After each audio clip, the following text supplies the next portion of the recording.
Boa tarde a todos e todas, sejam muito bem-vindos a esta primeira mesa de trabalho da tarde do segundo dia deste congresso. Tenho o prazer de apresentar esta tripla mesa.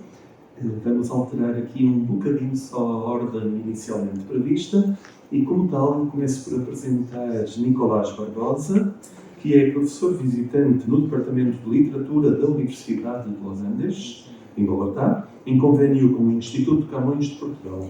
É formado em Letras pela Universidade de Los Andes e tem um mestrado e PhD em Estudos Portugueses e Brasileiros pela Brown University, Estados Unidos.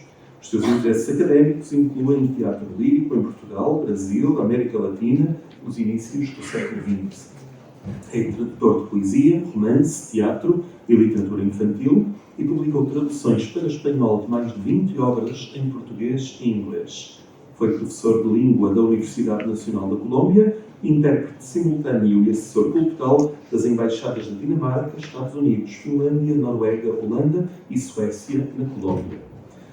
A comunicação que Nicolás Barbosa traz intitula-se Ó Maremoto Salgado, Tragédias Marítimas em Fernando Pessoa e Jaimília Pereira de Almeida. Boa tarde, obrigado a Pedro pela apresentação e começo por agradecer a vossa presença e agradecer também ao Rui, o Jerónimo, por uma organização impecável. Eu vou falar da presença de Fernando Pessoa num dos romances da Jaimília Pereira de Almeida, escritora portuguesa, nascida em Angola, em 1982, que é provavelmente mais conhecida pelo seu primeiro romance, Esse Cabelo, de 2015, que é uma biografia ou autobiografia de uma menina angolana migrante em Portugal, narrada através do seu cabelo.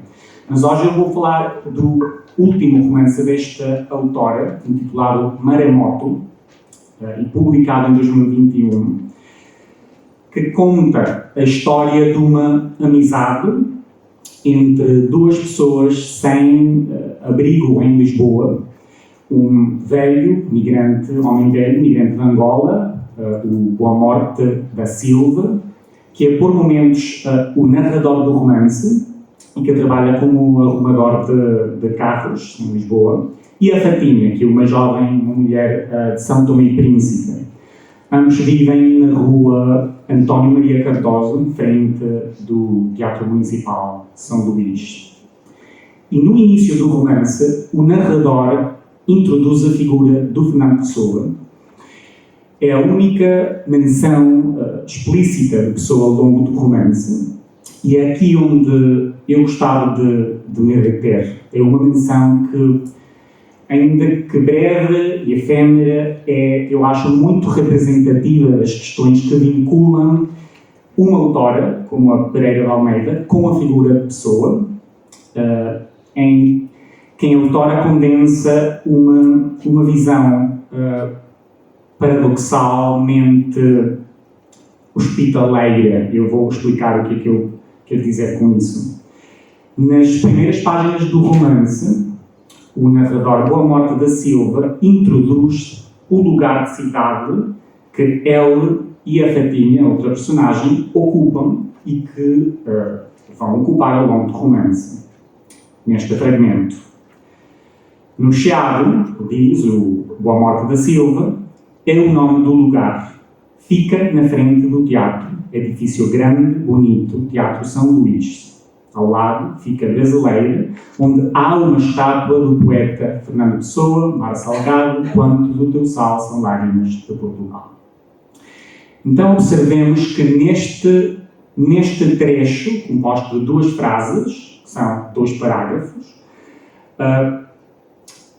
há vários pormenores na forma como aparece explicitamente Fernando Pessoa, e eu acho que aqui podemos observar isto para ilustrarmos também quais são os padrões dos tópicos associados à Pessoa na obra desta autora. E a primeira questão que eu queria salientar é a sucessão de nomes próprios. neste trecho. As duas frases deste fragmento apresentam os nomes próprios de um bairro, de um teatro no bairro, de um café perto do teatro no bairro, de um poeta representado numa estátua no café ao pé do teatro no bairro e, finalmente, o nome da nação que contém todos os nomes anteriores. Há um percurso espacial. E este percurso espacial do fragmento pareceria ter dois momentos. Tem um de zoom in e outro de zoom out. Primeiro, uma aproximação que vai do bairro até o indivíduo, que é a pessoa, e depois um afastamento do indivíduo até a nação. O problema é que o indivíduo, neste fragmento, pessoa, aparece não precisamente como tal, mas como uma representação, como uma reprodução da sua individualidade, ou seja, na forma de uma estátua. Ou seja, o símbolo de uma nação. E, nesse sentido, o zoom in até o indivíduo é, na verdade, um zoom out. É a pessoa aqui na forma aumentada, na forma magnificada de um monumento que então acaba por conter todos os outros nomes próprios desta lista, incluída a nação. Esta sucessão de nomes próprios referenciam principalmente espaços, o que me leva a uma segunda questão, que é a articulação das frases, por meio, neste caso, de locuções adverbiais e locuções de lugar. E então há um uso prevalente de deíticos, ou seja, dos elementos linguísticos que não têm sentido por si sós, mas que têm a função de fazer referência. Por exemplo, ao lado. Ao lado, que é uma referência espacial, que denota uma justaposição. Ao lado, aqui é uma espécie de dobradiça que articula a primeira frase, ou seja, o referente, o teatro, com a segunda frase, que é a coordenada referenciada, ou seja, a estátua. Então, pessoa, reparem, pessoa emerge a partir de outro espaço, e aquele outro espaço, que é o teatro, tem o seu próprio lugar separado neste fragmento, que é um lugar anterior e um lugar fora dos limites da segunda frase. Então, a figura de pessoa depende de um referente excluído da própria frase, que nos revela a sua presença. Para além disso, reparem que as duas frases coincidem formalmente, visualmente, com a distribuição espacial de que nos falam. Um edifício e um monumento estão justapostos. Sabemos que em Lisboa, na verdade, ficam quase ao pé um do outro, geograficamente, mas que são independentes. Cada um na sua própria rua, e que nesta narração pertencem cada uma frases igualmente justapostas, mas independentes. Então, a presença do Teatro São Luís na segunda frase, no segundo parágrafo, é tácita. Ao lado do teatro, é o que a frase diz sem dizer. E, portanto, há uma relação hesitante, direta e indireta ou instável que este fragmento sugere e que a autora sugere, se calhar acidentalmente, entre o teatro como espaço, mas também como conceito e como género literário e pessoa. Relação entre o teatro e pessoa. Pessoa aparece como figura não apenas justaposta, mas, sobretudo, subordinada pela presença do âmbito teatral. E por que é que eu falo de subordinação e não apenas de justaposição? Porque no fragmento, pessoa pertencem não apenas a uma segunda frase, que é ao lado fica brasileira, onde há uma estátua do poeta Fernando Pessoa, Marcelo Gabo, mas também a uma segunda frase dentro da segunda frase. Ou seja, Pessoa faz parte de uma oração relativa dentro do segundo parágrafo, uma oração subordinada adjetiva, que é introduzida pelo advérbio relativo, onde. Então, Pessoa entra em cena numa oração relativa subordinada por uma oração gramatical, que é ao lado fica brasileira, mas que, por sua vez, depende de um referente dado na frase do parágrafo anterior. Então, Pessoa, neste fragmento, é uma espécie de desvio dentro do outro desvio, é um inciso, é uma linha oblíqua, subordinada ao teatro. Na altura em que aparece este fragmento, que é no início, onde o narrador encena uma parte da cidade de Lisboa, a narração se desvia até chegar à Pessoa. Mas este é um desvio que, ao mesmo tempo, não é. Porque a Pessoa é invisivelmente permanente. A ação do romance é no Teatro São Luís e Pessoa está permanentemente ao lado do teatro, não nomeado pelo resto das páginas, mas indicado a partir do início, como se a autora nos dissesse que tudo o enredo decorrerá ao lado de ou em paralelo à Pessoa. E daí se torna relevante a apresentação de Pessoa neste fragmento como poeta.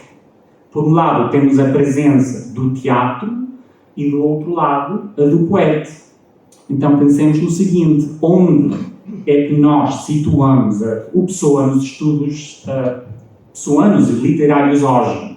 No espaço do teatro, da poesia, no espaço do teatro porque ela, o poeta, torna um drama ingente, ou porque ela é o dramaturgo de mais de 40 peças dramáticas, no total de mais de 1000 documentos no espólio, de peças que num 40%, mais ou menos, ainda não foram publicadas. É Pessoa, como parece indicar-nos a forma narrativa deste trecho, uma autora em que coexistem em paralelo a poesia e o teatro, ou um poeta contido em, ou subordinado ao teatro.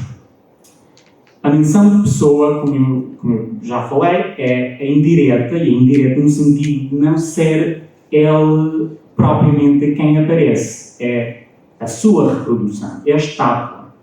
Como disse o narrador, fica na brasileira.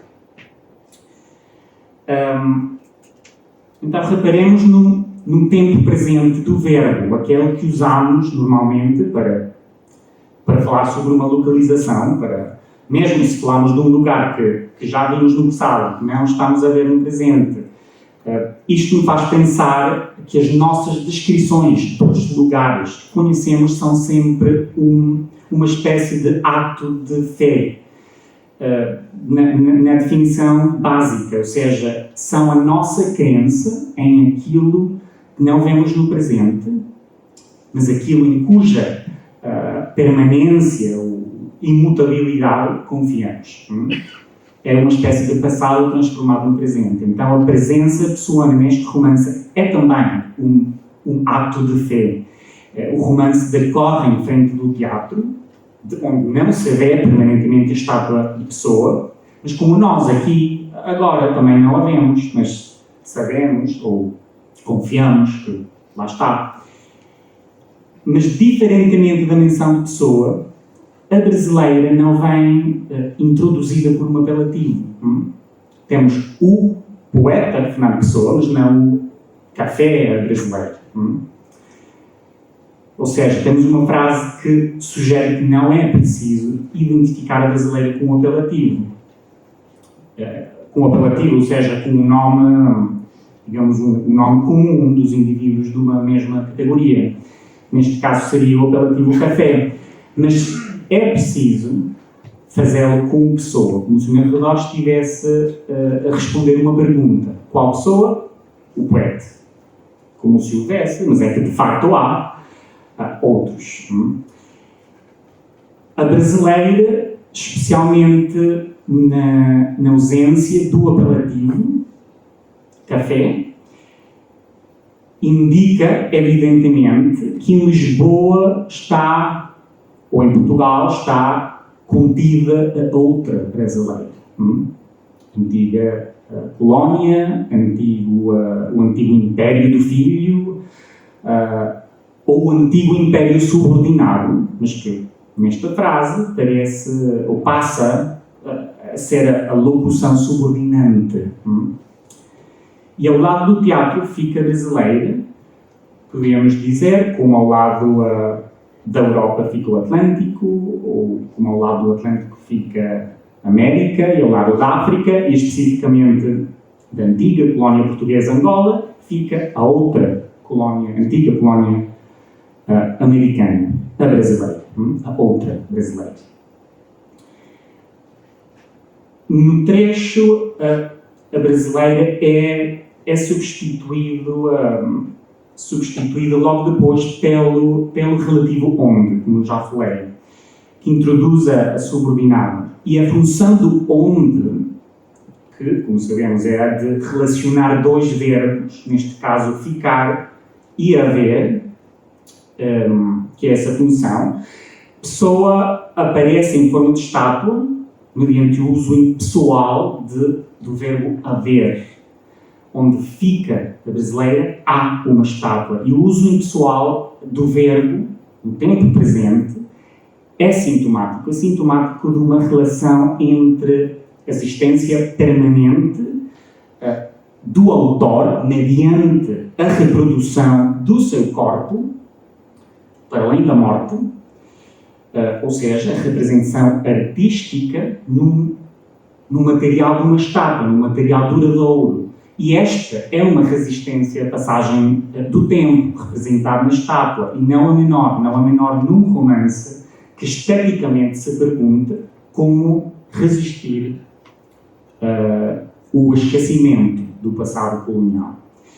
Pessoa entra no romance, no âmbito do perpétuo. A estátua duradoura sugere que é possível deter a passagem do tempo ou adiar o esquecimento, mas a presença do Pessoa no romance também indica o contrário, porque uma presença oblíqua e passageira. Portanto, o padrão do uso dos deíticos é sintomático da presença, digamos, ambivalente de Pessoa na obra da Jânia Pereira de Almeida. O leitor sempre está a saltar dentro das frases ou remete o pensamento a um outro conceito indicado, em frente de, ao lado de, onde. Aliás, um recurso muito evidente, especialmente no primeiro romance, já no título, esse cabelo. Apesar da narradora estar a falar do seu próprio cabelo, esse cabelo. E a Maremoto, neste romance, a estátua de Fernando Pessoa tem uma função análoga à dos deíticos. A estátua remete para um nome e um homem que acaba por substituir. E, de facto, a prosa de Pereira de Almeida parece ser consciente de ela só poder contar com o pronome e não com o nome das coisas, como se só fosse possível atingir o referenciado, mas não o referente, só a reprodução, mas não o original. A pessoa aparece no romance de Jaime Lia, pelos vistos, só para lembrar que nunca aparecerá completamente. E por último temos a citação não citada, realmente, dos versos da mensagem. A autora incorpora os primeiros 2 versos do poema Mar Português na sua narração, e há vários elementos que chamam a atenção. O primeiro é que os versos estão incompletos. Não temos a interjeição que começa o poema, ó mar salgado, nem temos o ponto de exclamação no final do que seria o segundo verso do poema, depois da palavra Portugal. Além disso, a inclusão dos versos não se encaixa gramaticalmente com o resto da frase. O resultado aqui são versos introduzidos forçosamente, que fazem com que a frase fique excessiva ou gramaticalmente instável. Não temos nem uma conjunção ou um vocativo, por exemplo, se dissesse há uma estátua de Fernando Pessoa, vírgula, e tu, mar salgado, por exemplo, nem temos um ponto e vírgula, nem um ponto para separar as duas frases.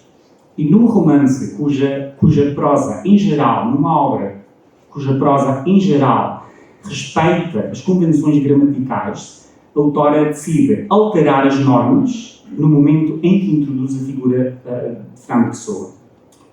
Então, a aparição de Pessoa é um momento de tensão. E para além da estrutura gramatical das frases, é um momento de tensão por causa do encontro entre a poesia e a narrativa. Em que a poesia, neste caso, se desfaz ao inserir-se numa forma narrativa. E ao citar os versos sem indicar formalmente que se trata de uma citação, os versos ficam na voz do narrador protagonista, do Boa Morte da Silva. O romance deixa de distinguir a voz do poeta, Fernando Pessoa, da voz da personagem, e a personagem torna-se numa espécie de ator. Um ator que assume o papel do poeta, e a poesia, então, fica, já não apenas inserta numa narração, mas também numa dramatização. A dramatização ou a inserção gramaticalmente instável ou acidentada dos versos na voz do narrador parece tirar um pouco o sentido ou o efeito emotivo dos versos, como se o Boa Morte estivesse a repetir frases decoradas ou frases sem intenção, sem muito sentido. O verso torna-se numa frase mecânica ou vazia, reproduzida, se calhar, como as estátuas. Esta ambivalência gramatical da frase também sugere por um instante que mar salgado se pode ler como uma posição de pessoa, ou seja, como uma caracterização, uma precisão do nome próprio Fernando Pessoa. Pessoa é justaposto ao mar, Fernando Pessoa, mar salgado, mas na ambiguidade gramatical é como se ele próprio fosse o mar, e como se o narrador estivesse a dirigir-se a pessoa e ao mar ao mesmo tempo. A pessoa torna-se, de certo modo, o interlocutor do Boa Morte, como se o protagonista perguntasse: Pessoa, quanto do teu sal são lágrimas de Portugal? E na substituição do vocativo original do verso, ó mar salgado, ou a eliminação do vocativo, Pessoa torna-se também num suplantador do mar. E ao estar incerto no discurso do outro, do narrador, do protagonista, o poeta, por sua vez, é suplantado pelo narrador. Já com isto acabo, eu acho que é significativo que a pessoa se funda com o mar, precisamente porque o mar é aquilo que rodeia e, finalmente, contém a nação inteira. Então, o mar, portanto, é aquilo que faz com que um continente se torne, ao mesmo tempo, um continente. Obrigado.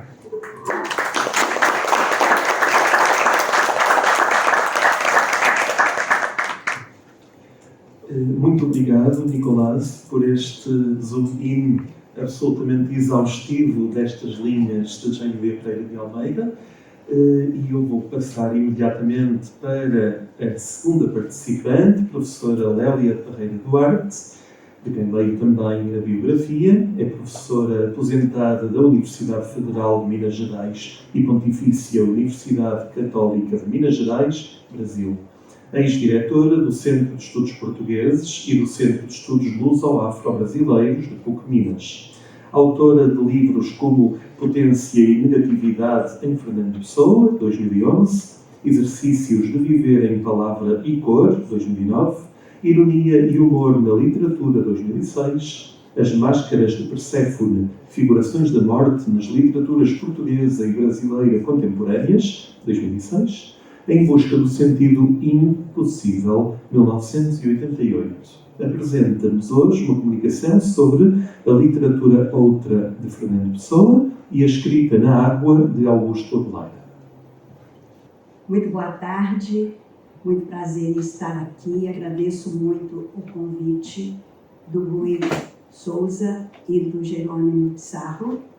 Agradeço a apresentação e falo da minha satisfação de estar aqui neste evento e com esta mesa tão distinta em que eu me sinto tão honrada.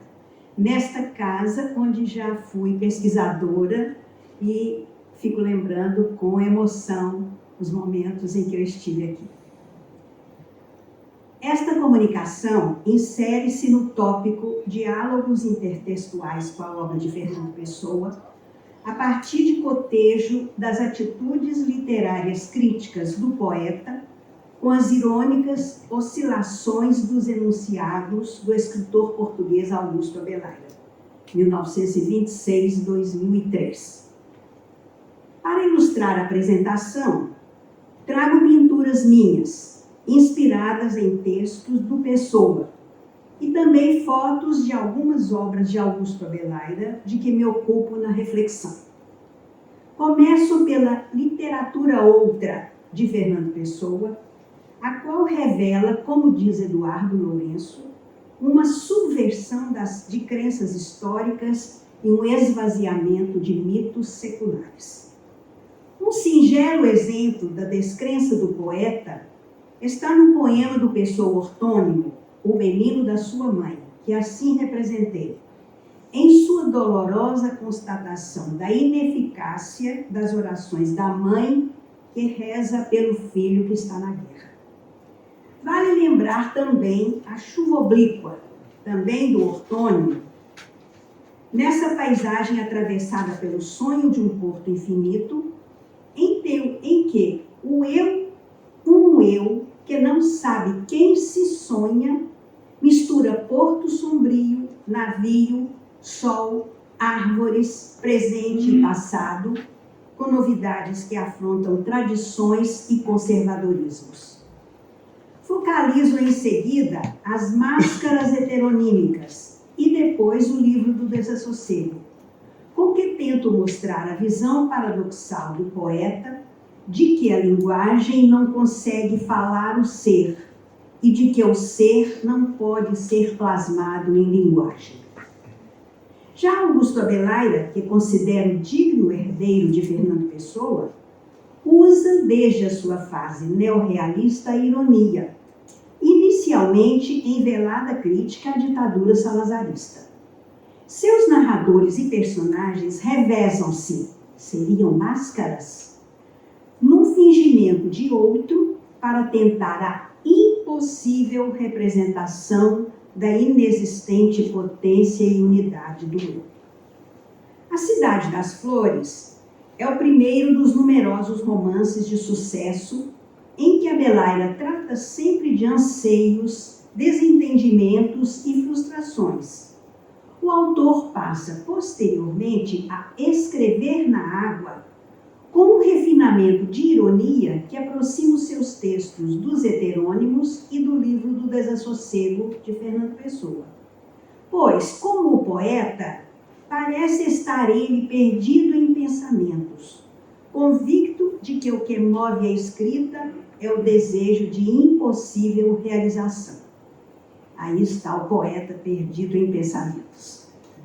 A base da minha proposta, com esse título, A Literatura Outra, de Fernando Pessoa, e A Escrita na Água, de Augusto Abelaira, é a observação de que, desde o início de suas obras, revelam-se eles insatisfeitos e rebeldes em relação à vida e à política de seu tempo.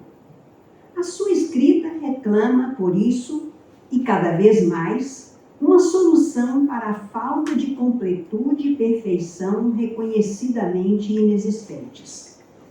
É o que procura representar este ultimátum futurista de Almada Negreiros, do grupo de Orfeu. Com sua incitação à guerra, cito, a guerra que acorda todo o espírito de criação e de construção, assassinando todo o sentimentalismo saudosista e regressivo, como diz Almada Negreiros. Já Abelaira começa a produzir na época do neorrealismo. São momentos completamente distintos do início da obra dos dois. Mas é um tempo também de insatisfação. No caso de Abelaira, insatisfação relativa às desigualdades sociais, resultantes da industrialização e das novidades do modernismo, então já mais profundas e evidentes. Tanto Pessoa quanto Abelaira participam, assim, de movimentos artísticos e políticos radicais de vanguarda, ou seja, Fernando Pessoa, aqui com Marisa Carneiro, foi do grupo de Orfeu, aqueles chamados loucos de Mirrillafores, que se opunham à neutralidade de Portugal relativamente à guerra e especialmente ao saudosismo e conservadorismo então dominantes nas artes portuguesas. Com sua irreverência e a consciência de seres representantes de um mundo em crise, os artistas de Orfeu não podiam sustentar uma visão abstrata da realidade. Certamente por isso, na linha do expressionismo das vanguardas europeias, Fernando Pessoa multiplica-se e cria os heterônimos. 3 deles têm biografia e linguagem própria. Lembram as máscaras de Picasso em suas Demoiselles d'Avignon e remetem à autopsicografia do poeta. O poeta é um fingidor, finge tão completamente que chega a fingir que é dor a dor que devera sente. Vejamos, entretanto, como se elabora esse fingimento com os heterônimos. O nome deste quadro é Eu Não Sou Eu, Nem Sou o Outro.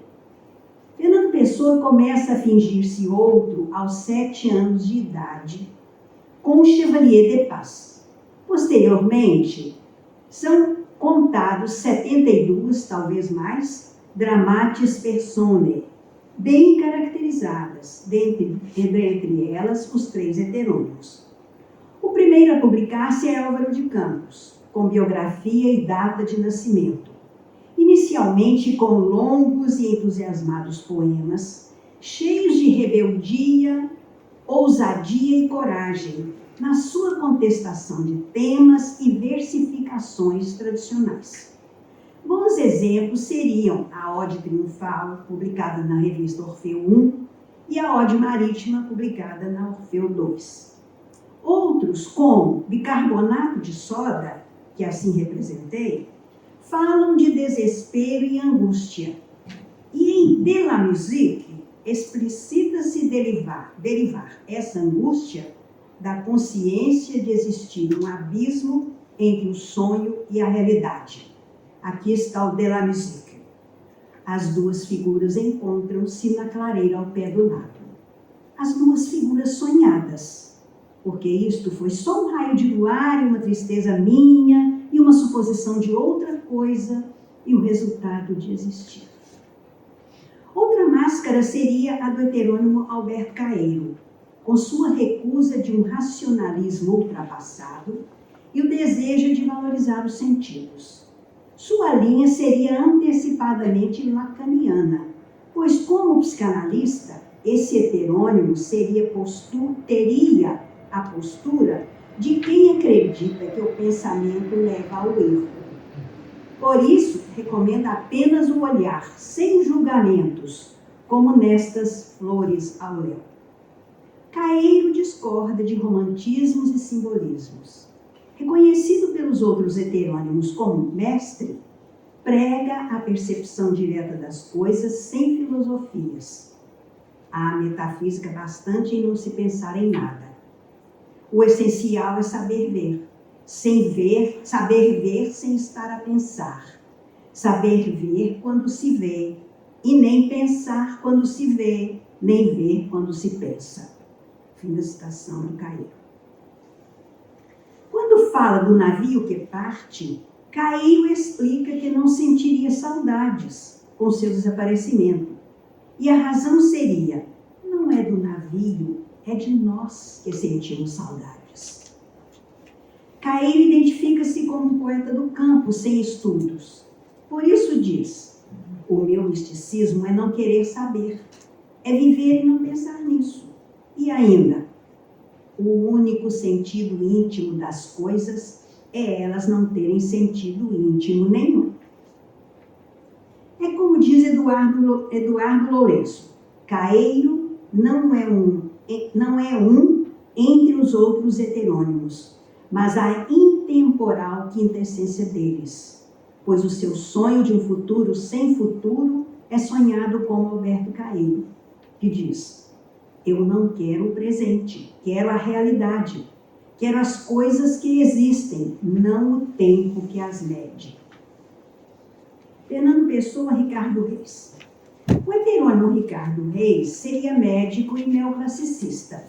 Diferentemente de Caeiro e de Campos, privilegia ele o raciocínio, a contenção, a negatividade e o consequente ceticismo. Por isso diz, nada fica de nada, nada somos. Um pouco ao sol e ao ar nos atrasamos, da irrespirável treva que nos pese, da úmida terra imposta, cadáveres adiados que procriam. E assim termina o poema.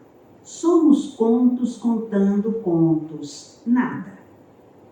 E como já dizia o Álvaro de Campos, sou nada, sou uma ficção. Que ando eu a querer de mim ou de tudo nesse mundo? Essa multiplicidade de soluções heteronímicas parece chegar, enfim, ao livro do Desassossego, em que pessoas se afirmam fingidor. A arte ou esquivar-se a agir ou a viver. A arte tem valia porque nos tira de aqui. Ou ainda, a arte livra-nos ilusoriamente da sordidez de sermos. A arte seria, assim, uma distração ilusória diante da impossibilidade de solucionar com a linguagem e especificamente com a escrita o problema da falta que constitui o sujeito. Passemos então a Augusto Abelard, a escrita na água de Augusto Abelard. Observemos então como a obra de Augusto Abelard poderia relacionar-se com a de Fernando Pessoa, especialmente nesse sentido de desilusão relativa à possibilidade e capacidade de dizer, ou seja, de construir ou testemunhar o ser através da linguagem. Abelard participa ativamente numa primeira fase, com o grupo do neorrealismo, da guerra interna de Portugal contra a ditadura salazarista. Publica então os romances A Cidade das Flores, Os Desertores e também as peças de teatro A Palavra de Ouro e O Nariz de Cleópatra. Nessa peça de teatro pode-se observar a ironia do discurso que camufla ou exibe as denúncias de repressão. Reserva-se o sentido, assim, para o leitor capaz de entender o que se esconde na fala de narradores e personagens, muitas vezes deslocados de seu original espaço-tempo. Um bom exemplo seria A Cidade das Flores, esse romance que fala dos problemas da ditadura salazarista, localizando-as, entretanto, ironicamente, na Itália. Evidencia-se, assim, o caráter de fingidor desse autor, que, no espírito da ironia romântica, camufla no texto a sua revolta contra uma sociedade que ignora o sujeito na sua subjetividade e individualidade. O seu leitor, o leitor de Adelaide, deverá ser capaz, como da autobiografia de Pessoa, de compreender e assimilar o que se esconde através dos artifícios e fingimentos desses textos e diálogos. Posteriormente, Adelaide escreve Bolor, de 1968, com seus jogos relativos ao amor e aos seus diálogos inconclusos, em que a dificuldade e incerteza do narrador relativamente às personagens, ao próprio sentimento e à sua expressão, fazem lembrar as oscilações de Pessoa e seu impossível namoro com Ofélia.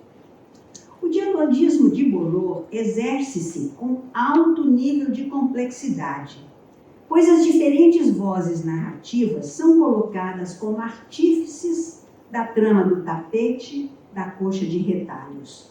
Em consequência, o receptor precisa abandonar a busca de respostas e certezas, embora perceba a persistência de um fio invisível a motivar a escrita e a ligar as palavras do texto. Como no caso de Fernando Pessoa, parece então possível observar-se que a difícil e frustrante comunicação entre as personagens viria a mostrar o fracasso da linguagem em seu intuito de construir eus capazes de afirmar-se e entender-se. Também Sem Teto Entre Ruínas trabalha com motivos que indicam elaboração e fingimento, o espelho, o tricô, as fotografias e a presença de um autor vicário que publicaria em seu nome o romance de outro. Indica, assim, a sua dificuldade de expressão e de entendimento e, enfim, os problemas de comunicação e a impossibilidade de realização de desejos através da escrita. Em O Triunfo da Morte, de 1981, esses problemas ainda mais se evidenciam pela presentificação diegética de emissor e receptor, sendo a participação do leitor tão intensa que ele acaba como responsável pela morte do narrador. Já em O Bosque Harmonioso, 1982, há um narrador que procura camuflar com a escrita a incômoda sensação de não ser ninguém. Olha a lembrança de Fernando Pessoa. O que faz lembrar exatamente um trecho do livro do Desassossego. Reparei no relâmpago íntimo que não sou ninguém, absolutamente ninguém. Para combater essa desagradável sensação, esse narrador de Abelaira busca o sentido através de vários elementos. A suposta tradução de um manuscrito encontrado, a suposta biografia do suposto autor do manuscrito e ainda da criação de uma suposta leitora de seu trabalho. Enquanto isso, uma outra voz desvela o caráter enganador do seu discurso e valoriza os significantes em sua movimentação constante, em seu deslizar sobre um significado sempre imutável. Desvela, assim, a autorreferencialidade de um romance em que se encenam, em constante jogo, leituras e narrativas, em paródica e insistente intertextualidade. Uma conclusão possível é, entretanto, a de que é inútil buscar na linguagem o preenchimento de uma ausência, pois é impossível realizar o desejo de sentido pretendido na escrita pelo sujeito. Estou terminando. Vem em seguida O Último Animal Que, de 1985. Ao acentuar a crise das certezas absolutas, esse texto apresenta um discurso deslizante que afirma e logo coloca em dúvida o que diz. Segue-se Outrora Agora, 1996, cuja epígrafe, retirada do poema Pobre e Velha Música, do cancioneiro de Fernando Pessoa, vem confirmar o modelo pessoano dessa escrita. Com que ânsia tão raiva quero aquele outrora, E eu era feliz? Não sei. Fui-o outrora, agora. Nem só, mas também, de 2004, um livro póstumo. Nesse livro também permanecem as dúvidas, as incertezas, o medo do futuro, a sensação de ter perdido o timing. O narrador de Outrora Agora narra a história de seus erros e decepções, em suas frustradas tentativas de comunicação ou de conquista amorosa. Acaba, assim, por explicar o sucesso dessas obras que encontram no fracasso a sua razão de ser, pois torna impostura o que acaba de explicitar-se na vertigem dos processos de uma escrita que se dobra constantemente sobre si mesma, numa reflexão que exibe os jogos de um texto em que oscila um eu que fala, que é também um outro que viveu os fatos, e corresponde a um tu. Eu sou um tu. E ainda a um ele. Vou olhar-me como se eu fosse um outro, diz o narrador em dado momento. Não tem isso? Vertigem? Não estão trocados. Ah, Há dois sim. slides. Pode colocar vertigem, por favor. Sim. Vou olhar-me como se fosse um outro, diz o narrador, em dado momento. Não, mais para frente.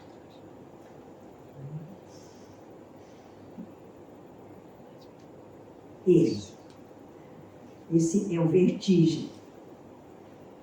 Os jogos de um texto em que oscilam um eu que fala, que é também um outro que viveu os fatos, e corresponde a um tu, e ainda um ele. Vou olhar-me como se eu fosse um outro, diz o narrador em dado momento. É como se, na esteira da obra heteronímica e do livro do desassossego, Abelard mostrasse a percepção de que a escrita é apenas uma tentativa do sujeito, de antemão frustrada, de encontrar um sentido para si mesmo. O que se confirma nas crônicas de Escrever na Água, do Augusto Abelard, em que se articulam a criação ficcional, a indagação metaliterária, a propensão para o inacabamento e a assumida precariedade da escrita narrativa. Concluo, então. A verificada percepção abelardiana de que o que move a escrita é o desejo de impossível realização permite-me realmente, creio eu, aproximar Augusto Abelard e Fernando Pessoa, pois compreendo que, em sua fecunda obra, os dois autores revelam a convicção de que a linguagem, a escrita, é incapaz de solucionar o problema da falta que constitui o sujeito. Entretanto, como diz Fernando Pessoa, a arte tem valia porque nos tira de aqui. Ou seja, a escrita não soluciona a falta, mas dá uma sustentação ao escritor. E também para o seu leitor. Por quê? Os que leem o que escreve na dor lida sentem bem, não as duas que ele teve, mas só a que eles não têm. Era isso. Muito obrigada.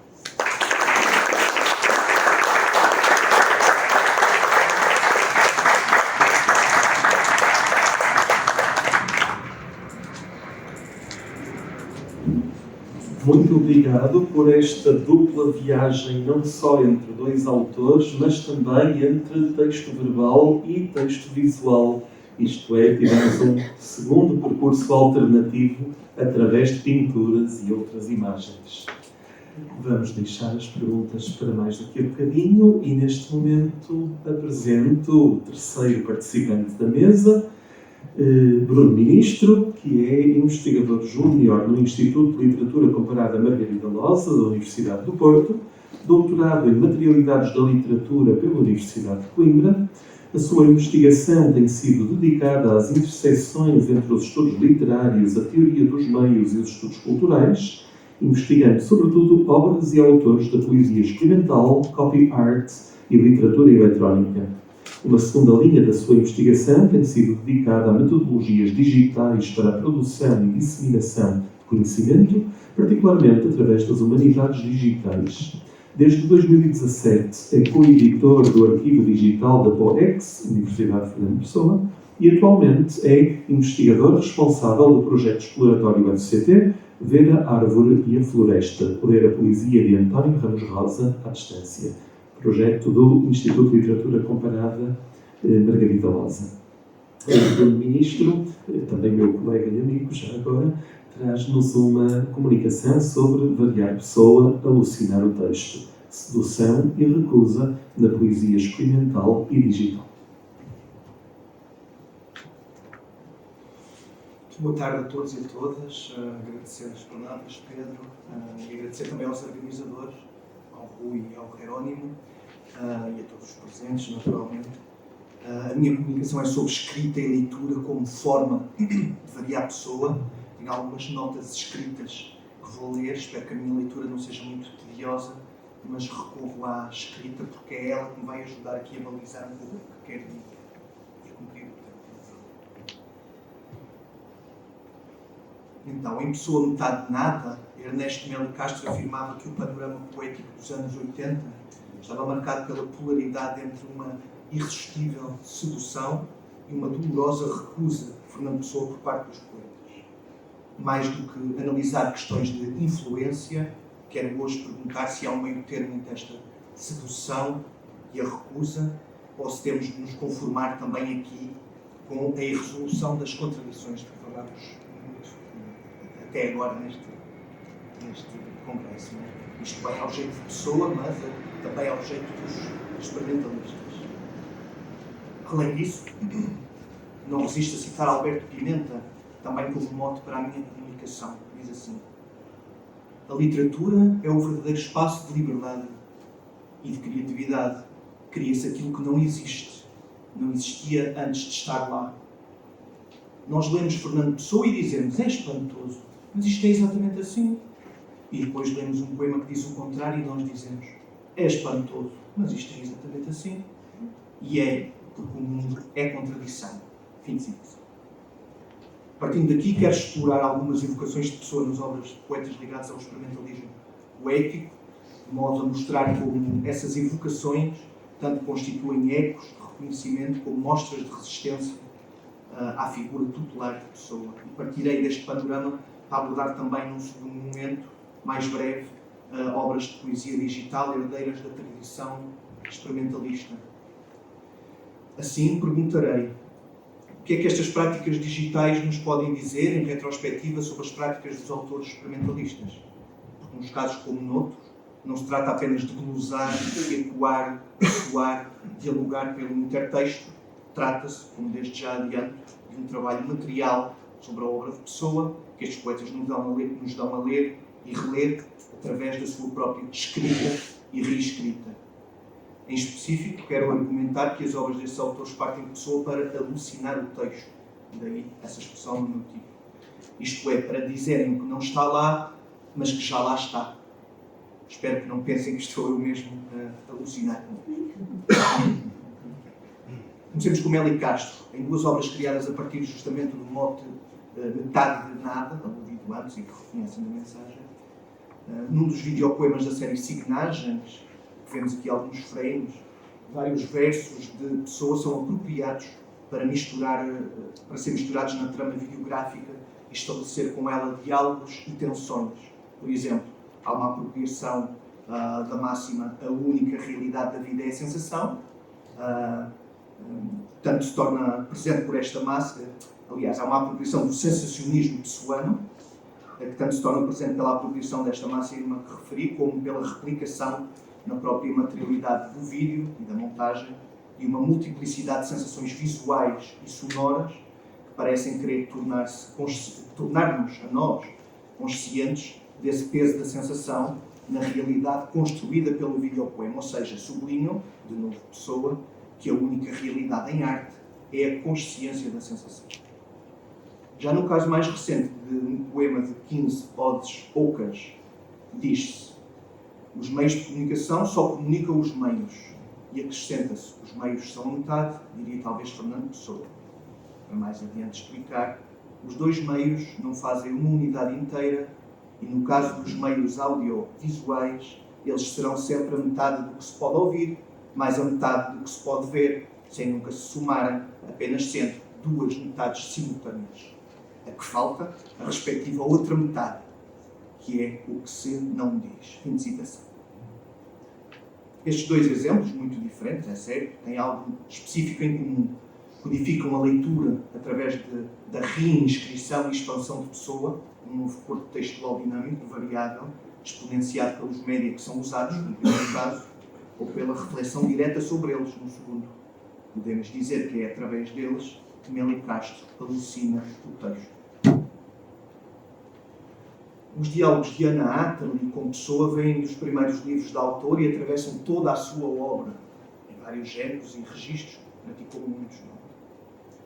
Isto já o observaram em detalhe Fernando J.B. Martins e Dalílio Milheiro, por exemplo. A sua poesia endereça com frequência o próprio ato de escrita e de leitura e é muito explícita a sua perspectiva, a perspectiva da Hannah Atterley, quando afirma, e cito, que os textos, para serem realmente entendidos, para serem integralmente fruídos, precisam de ser recriados de cada vez que o texto entre em contacto com o seu leitor. Fim de citação. Temos exemplo da recriação de Pessoa pela releitura e reescrita no tríptico de Eros Frenético, de 68, Noite, Canto de Noite, que parte da Oda à Noite, de Álvaro de Campos. Mais interessante do que detalhar o quando e o como desta relação intertextual será fazer notar, como para Hannah Atterley, o poeta não é um fingidor, mas sim um calculador de improbabilidades. Ser o poeta um calculador de improbabilidades desloca o entendimento do ato de criação como fingimento, na conhecida decisão pessoana. Esta ideia, sobretudo na esteira de Max Pence e outros da teoria da informação, naturalmente, o que o poeta faz é carregar os signos de significados em potência, também já hoje falámos aqui de potência nesta mesa, agindo assim contra uma probabilística do sentido e a favor de uma produção do improvável, do diferente, do variado, do variável mais especificamente. Esse cálculo desenvolve-se na escrita, ou é a escrita, para atingir o seu grau máximo de improbabilidade na leitura, ou de novo digo, a escrita como leitura e a leitura como escrita. Se quisermos colocar de outro modo, a escrita potencia a leitura e, através das múltiplas leituras possíveis, a leitura alucina o texto. Já no que diz respeito à Bíblia José Santos, encontramos na sua obra vários poemas, trabalhos visuais e até exposições dedicadas à Pessoa. Não terei tempo para falar em concreto das exposições, mas deixo aqui dois materiais de documentação e duas delas. Concentro-me assim em dois poemas do livro Gente de Poésias, que me parecem ilustrar bem a ligação de Abílio à Pessoa. Tanto são ilustrativos, que são poemas visíveis. No primeiro, o fingimento pessoano é desconstruído para se reconstruir de novo. O fingidor é aquele que finge a dor, como o falador falador, o trabalhador trabalhador e o lutador luta, contra a dor. Todos eles poetas, grafa Abílio na terceira coluna, mesmo por cima do retrato de Pessoa. No segundo exemplo, a presença de Pessoa está menos visível, mais encriptada, mas o jogo de palavras continua a ser o jogo da encriptação e desencriptação. O desconstruído dá também lugar ao descontraído. Podemos dizer: tudo vale a pena se a alma não é pequena, escreveu Pessoa. Abílio explora os múltiplos sentidos desta pena e, em jeito humorístico, relembra-nos que nem só penas vive o poema, isto a julgar pelas lapiseiras reproduzidas no topo, quanto signo visual, mas também pela palavra lapiseira que vai crescendo aqui. Diz Eunice Ribeiro, sobre este último poema, que ele, e cito, ele simultaneamente refere e exemplifica o ato poético enquanto ato escrito. No contraponto, desenho, legenda verbal, põem-se a descoberto materiais e andanças de uma escrita, tecida de alternativas e assumidas escolhas, de uma manuscrita penosa, mas que vale a pena. Fim de citação. Abílio é um poeta humorista, mas a sua poesia não faz escárnio de Pessoa, homenageia.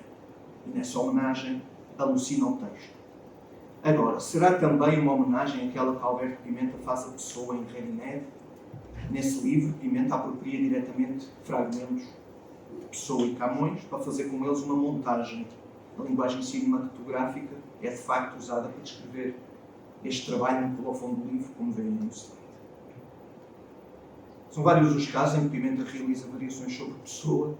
Estou certo que a professora Maria Irene Ramalho cobrirá muitos deles amanhã e, a partir desses exemplos, oferecerá um melhor contexto para entender esta ligação. Da minha parte, quero centrar-me em 2 casos que, na verdade, podemos dizer que são apenas um, isto é, que eles próprios se repetem e variam, se não vejamos. No poema 2 de Ready-Made, Pimenta toma emprestados, no eufemismo, o poema Por Trás daquela Janela, de São Ortónimo, e o soneto Aqueles Claros Olhos que Chorando, de Camões. A montagem de Pimenta esgota os poemas de Pessoa e Camões, isto é, usa todas as suas estrofes sem deixar nenhum verso de fora. Portanto, não glosa, reproduz. Além do mais, a intervenção não ocorre ao nível do verso ou sequer da palavra. Pimenta não cita, copia e cola. De certo modo, faz lembrar um pouco o que Cesarini fez no poema da primeira edição de Virgem Negra, depois refundido, como escreveu Fernando Cabral Martins acerca dessa intervenção, assim, uns leves cortes e 2 retoques e todo o poema explode. Tenho presente para mim que no Silêncio dos Poetas Pimenta rejeita as noções de cópia e apropriação por associá-las à ideia de influência. Maria Irene Ramalho relembrou recentemente na sua conferência do ciclo Pessoa Ressoa, porém, faço a ressalva, parece-me que aqui a minha noção de cópia ou de repetição não é assim tão diferente da de réplica proposta por Pimenta. Também gosto da ideia de diálogo e, portanto, tudo é sempre diálogo, quer se trate de um diálogo que seduz ou de um diálogo que reduz. Por isso, já agora não é estranho ver este poema na antologia dialogante de poesia portuguesa, ao lado dos originais de Pessoa e Camões.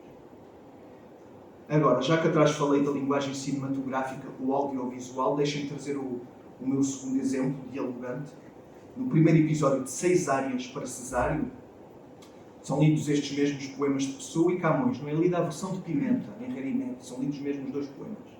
Há uma leitura bastante escorreita, primeiro um poema e depois o outro. Podemos dizer que a leitura do poema de Pessoa é ainda uma leitura linear, respeito ao original, ainda tal como escrita. No caso da leitura de Aqueles Claros Olhos, há ligeiras intervenções, apagamentos de uma palavra ou outra, pela voz de Pimenta, que aí sim já afeta o texto, mas logo de seguida a voz retoma e corrige. E com isto podemos dizer que a leitura nunca deixa de ser linear, também neste caso. Respeita-se o original, a escrita, ao ponto de voltar atrás para corrigi-la pela leitura. A mais interessante das variações aparece no antepenúltimo verso de Camões, quando Pimenta lê ó bem-aventurados fingidores, em vez de fingimentos. Depois deste toque de fuga, entramos no terceiro momento da leitura e aí sim as coisas mudam. Os poemas cruzam-se numa leitura que é ela própria uma montagem, no sentido em que remistura e transforma os poemas originais. É claro que a transcrição que aqui vem não permite perceber uma série de estratégias vocálicas, sonoras, aurais, mas ficam com uma ideia. Da montagem surgem versos como Por Trás daquela Janela, Aqueles Olhos Claros, um mashup, uma linguagem musical, isto é esse embate direto de duas coisas numa montagem. E o primeiro desses versos, Por Trás daquela Janela, é dos mais repetidos, pois é reaproveitado para gerar novos enunciados sucessivamente. As vozes da leitura navegam na página escrita como uma partitura pouco linear. Isto é algo que Pimenta conhece bem como modo de operação da poesia sonora e da arte da performance. Podemos, por isso, dizer que é uma leitura performativa. Repete partes, enfatiza outras, encena a leitura em ritmos, intuações e sequências sempre reinventados. Mas esta não é uma encenação do teatro, é uma encenação da leitura como escrita e reescrita. E, portanto, com tudo isto, a leitura alucina o texto. Pimenta, mas também Atterley, Abílio e Meli Castro são poetas que escrevem e reescrevem como quem relê para ler. Além de Pessoa, fizeram variações sobre outros autores, mas também sobre os seus textos anteriores. O que daí resulta não é uma versão melhorada ou definitiva, mas antes poemas variantes. A expressão é de Manuel Portela, a propósito deste gesto em pimenta. Nós podemos aplicar este princípio à pimenta, também aos restantes. Todos estes poetas, estes 4 que falei, mas também outros experimentalistas, produzem uma poética baseada naquilo que tem vindo a chamar de repetição variacional ou repetição transformadora, na qual aquilo que se repete é também o que varia, dando lugar à transformação do igual em diferente. Esta é uma forma também de alucinar o texto, mas para alucinar um pouco mais o meu texto, quero agora dedicar os minutos que restam à literatura e meios digitais. Comparação. Em várias das suas obras de literatura digital, Rui Torres dialoga com autores e autoras da poesia portuguesa, e não só, pessoa incluída e dos mais repetidos. 3 exemplos. Poemas no Meio do Caminho, que parte inteiramente de Pessoa. Já do Peso e da Leveza tem por base os léxicos de Pessoa e Sofia de Melbrenner Anderson. O seu turno, Um Corvo Nunca Mais, o que temos é a apropriação não de Pessoa diretamente, mas da sua tradução do Corvo, de Edgar Allan Poe. Convém sublinhar que estas obras são obras de literatura digital e não literatura digitalizada, isto é, não se trata da reprodução de um poema estático em meio eletrónico, que podia perfeitamente ser a remediação de um poema em formato impresso. Trata-se, sim, de um uso do próprio princípio da variabilidade computacional, linguística, obviamente. Vejamos do Peso e da Leveza com maior pormenor, em particular o 5º poema. A matriz. Vem ali uma interface e vem aqui o código que gera esta interface, não é? A matriz tem uma base de 4 versos, em que o verso 1 e 2 são apropriações que reconhecem Ricardo Reis, o poema Mestre são plácidas todas as horas. O verso 4, minha face nua, uma apropriação de Pessoa, o poema Vou com um passo como de ir parar, o que diz: vou pela noite da indistinta rua, alheia a andar e a ser, e a chuva leve em minha face, nua, orvalha de esquecer.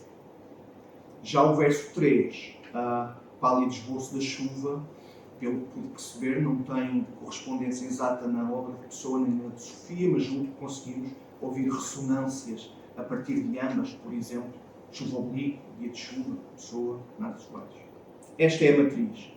É a partir dela que o poema se constrói e depois, através de uma geração combinatória, vai substituindo determinada palavra por outra, de forma completamente aleatória. É disso mesmo que vemos aqui alguns exemplos, entre muitos outros possíveis, que chama a atenção para o botão quantos poemas há aqui, que nos gera um cálculo de quantos poemas há, um bocadinho como os 100 milhares de poemas do Raymond Queneau, não é? Tudo isto vem nessa linha. Dizer então que esta obra está programada para repetir e variar. Ao fazê-lo, vários poemas repetem a linguagem que reconhecemos de Pessoa e Sofia, embora eles nunca tenham escrito estes textos. Rui Torres, com trabalhos como este, portanto, alucina o texto. Reparem que a ideia não é criar um texto e dizer que este é de Pessoa de Sofia. Trata-se de uma forma de investigação criativa, como o próprio autor lhe tem chamado, portanto, trata-se de fazer uma releitura de Pessoa e Sofia, no caso, para compreender melhor as suas escritas e possíveis cruzamentos. Agora, como veem, esta releitura é profundamente plagiotrópica. Esta é a definição de plagiotropia para Haroldo de Campos, com destaques meus que, no entanto, não vou ler. E abaixo uma passagem de que gosto muito e que aqui é pertinente, não só por mencionar a Pessoa, mas também. Diego Jiménez sistematiza esta plagiotropia de maneira muito clara em artigo ainda inédito, escrito sobre um triângulo de repetições e variações entre Pessoa, Borges e Vilas Matas, onde também entram obras de Rui Torres. No seu texto, a certo momento, Jiménez diz sobre a literatura digital, e cito: as combinações e permutações em diferentes fugas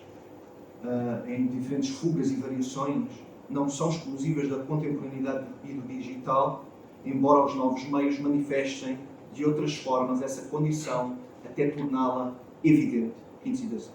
Portanto, trata-se também de uma escrita das evidências, mas esta investigação pela prática artística combina e remonta textos, entra também numa contradição, que é a de mostrar o evidente ao mesmo tempo que especula o que não está lá. Torres apropria, mistura, remistura, remistura de novo, repete, varia, dialoga, alucina o texto. nos meios digitais e com os meios digitais através da poesia de Pessoa e suas complexidades, Torres rumina novos textos em potência que nos permitem reler e investigar criativamente Pessoa.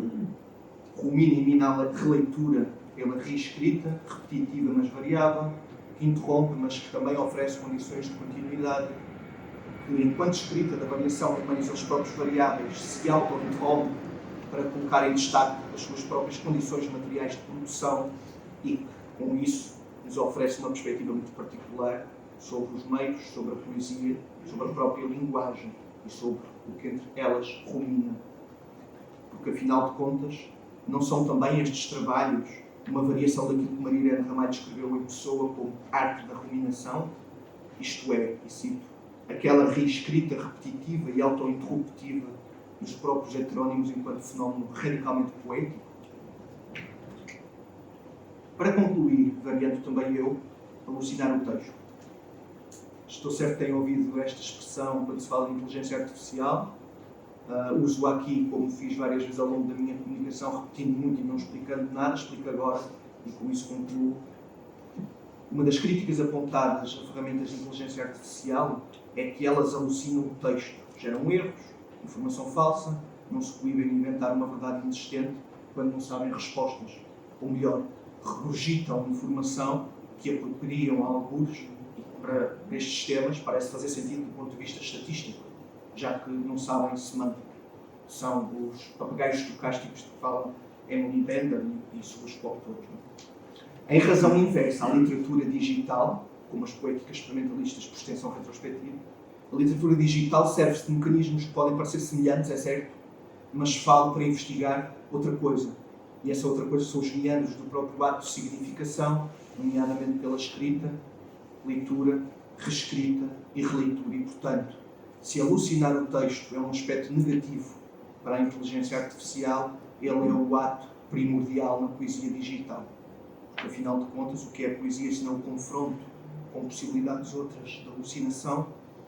O que é poesia senão uma sedução do sentido ou a sua recusa, ou ambas em simultâneo e contradição?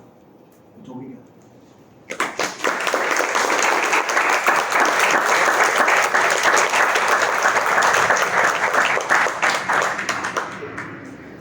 Muito obrigado, Bruno Ministro, por este convite a um modo de leitura que é também um modo de alucinar, porque me parece muito prometedor. E, dito isto, depois de agradecer o respeito escrupuloso dos tempos dos três participantes, abro o debate a toda a sala. Boa tarde. O meu nome é Vítor Correia. Queria colocar uma questão questionável em relação à pertinência do conceito de alucinação para a escrita digital, a literatura digital e a inteligência artificial, porque você falou agora e bem no conceito, na sedução, e ora, não parece que o conceito de alucinação se adequou muito a esta coisa do digital e da tecnologia, porque estas coisas mecânicas, porque a ideia da alucinação, que é alucinado, as emoções e a sedução é algo profundamente humano e até que ponto o conceito de alucinação é adequado para esta engrenagem do digital, das mecânicas e informáticas. Não há sedução, não vejo a alucinação é algo extremamente humano, não é? Como é que isso é possível para aplicar esse conceito para a escrita digital? Muito obrigado pela pergunta, compreendo perfeitamente. Mas as tecnologias, e relembro-me há muitas décadas, são umas extensões do ser humano também. Nós hoje somos uma coisa muito diferente do que seríamos sem as tecnologias, não é? Daí o conceito de pós-humano, por oposição ao transhumano, que não tem correspondência exata, não é? Portanto, o pós-humano é talvez assumir que nós existimos com a tecnologia, o transhumano é outra coisa mais política que não interessa muito daqui para o caso. A imaginação e a alucinação parecem ser do foro estritamente humano, mas o que é o humano hoje? que é o humano hoje, ou o que é o humano ao longo do seu tempo, não é? Como dizia com o McLuhan e esta ideia das extensões, percebemos que nós existimos nos contextos, existimos com as técnicas e com as tecnologias. Quando quando se chama alucinar a inteligência artificial, quer dizer exatamente só isto. Quer dizer que está a devolver erros. Reconhecemos que são erros e, portanto, dizemos que os sistemas alucinam. O meu ponto hoje aqui, e que é algo que estou a tentar trabalhar, é mostrar como, para a literatura digital, que tem uma tradição já longa também, esta ideia de alucinação pode ser produtiva, como eu disse agora no final, né? Pode ser produtiva justamente na medida em que a tecnologia é colocada ao serviço do humano para nos ajudar a imaginar mais coisas além daquilo que nós, por nós mesmos, sem tecnologia, se isso fosse possível, existimos sem tecnologia, poderemos imaginar ou alucinar, se quisermos. Não sei se isto é muito conclusivo, eu também estou a trabalhar nisto, assumo isso, não é? Mas parece-me, sobretudo, que não devemos fazer uma tábua rasa e imaginar-nos como seres profundamente humanos, devemos ser, não é? Mas seres profundamente humanos sem as nossas próteses, como essa que tem agora na mão. Obrigado. Serei rápido. Em primeiro lugar, agradeço aos três. Muito obrigado pelos excelentes trabalhos. E vou me limitar a perguntar apenas à professora. Primeiro, muito parabéns pela fabulosa apresentação.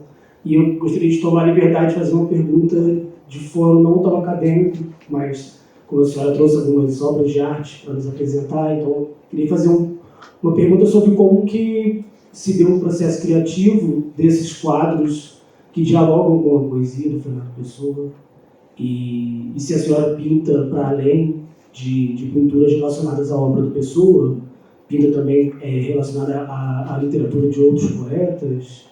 Queria que a senhora falasse um pouco sobre isso, se possível. Muito obrigada pela pergunta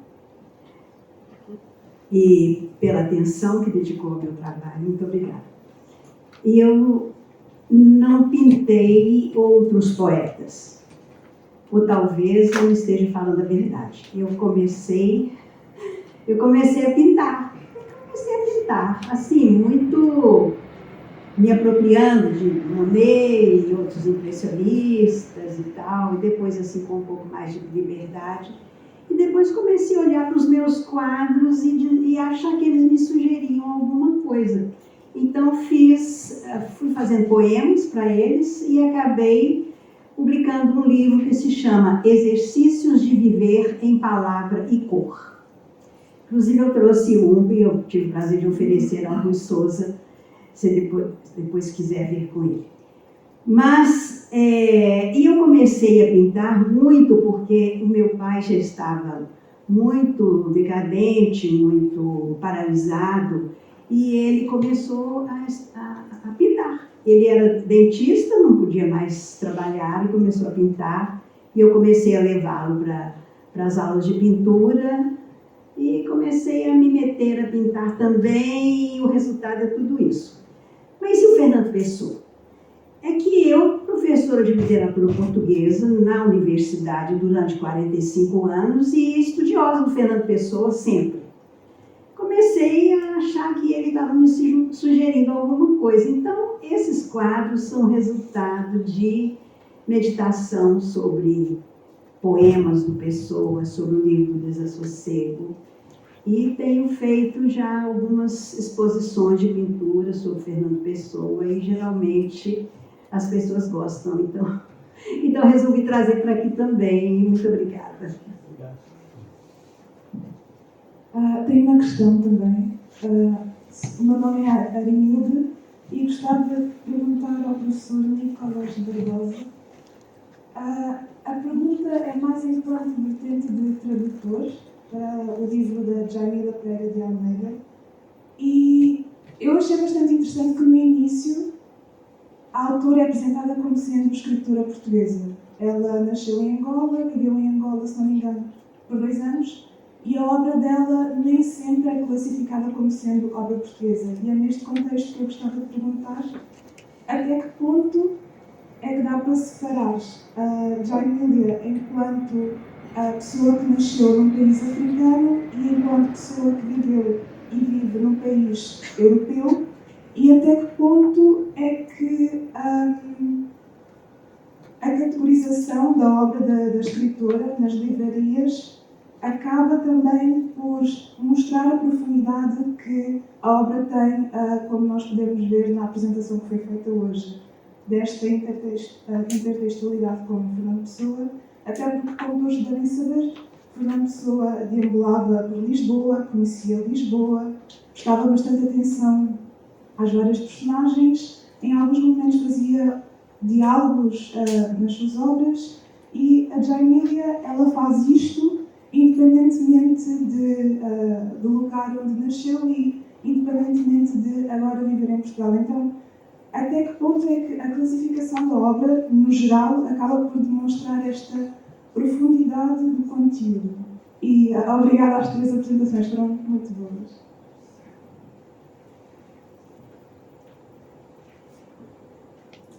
Muito obrigado pela pergunta. A minha escolha de apresentar a autora principalmente como portuguesa, nascida em Angola, responde simplesmente a ser ela propriamente que se identifica assim nas entrevistas e na vida pública. Mas o que eu acho interessante desta pergunta, de que ponto dá para separar as nacionalidades e quais podem ser as problemáticas em termos de classificação, e que tem a ver com o ponto central, ou com uma das ideias centrais, não apenas na literatura da Pereira de Almeida, mas na sua abordagem de Pessoa, e é o problema da contenção. E contenção no sentido tanto de disputa como de aquilo que é contido, porque é o problema central. E a ideia central é que o menor pode conter o maior. Nesse sentido, pode ser irrelevante fazer para a obra da Pereira de Almeida ficar na pergunta da classificação, porque o menor pode conter o maior. E é o que, afinal, tanto a Pereira de Almeida como quando Pessoa fazem, que é identificar que isso já está na nossa tradição literária, independentemente da nacionalidade. A ideia de que no humano cabe o infinito. Isto já inclui as origens, ou as nacionalidades. Falar de uma nacionalidade, ou falar de um homem, um humano, é acabar por falar sobre todos os homens, porque todas as histórias se contêm. A história de uma pessoa contém as histórias potencialmente de todos os homens.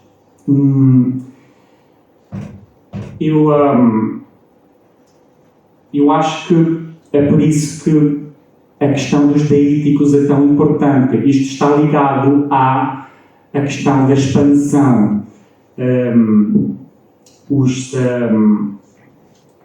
Os deíticos que são tão necessários na obra da Jaimília, que são também instáveis, mas que são instáveis porque a expansão do território português foi igualmente instável. E então, a palavra essa, ou a palavra ao lado de, são termos instáveis, precisamente pela expansão do território, pela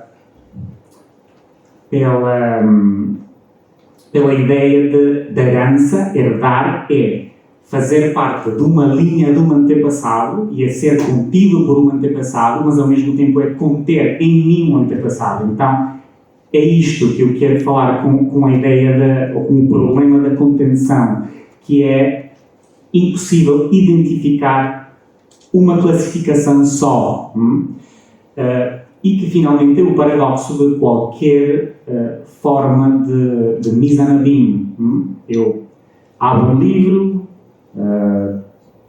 não sei, As Mil e Uma Noites, estou a ler a história da Scheherazade, mas nesta história estão contidas outras histórias que contêm outras histórias ad infinito. Isso sugere não apenas um mise en abîme que começa em mim e que vai na direção do livro, mas também sugere que eu faço parte de um mise en abîme e que eu posso ser a história de outra pessoa. Então, a Jamilia, tu falas da pessoa que deambula, e esta também é a ideia central na obra dela. Estes personagens que deambulam independentemente do lugar, apesar das histórias acontecerem numa geografia específica, mas são personagens que estão a deambular independentemente também do espaço físico. Bem, as perguntas podem improvisar-se à volta do café também. Não tenho de terminar aqui. Há uns minutos extra, se alguém ainda quiser. Se não, podemos tranquilamente ter algum tempo extra para a pausa do café e retomam-se os trabalhos às 4 da tarde, certo? Daqui por 15, 20 minutos. Muito obrigado a todos. Até já.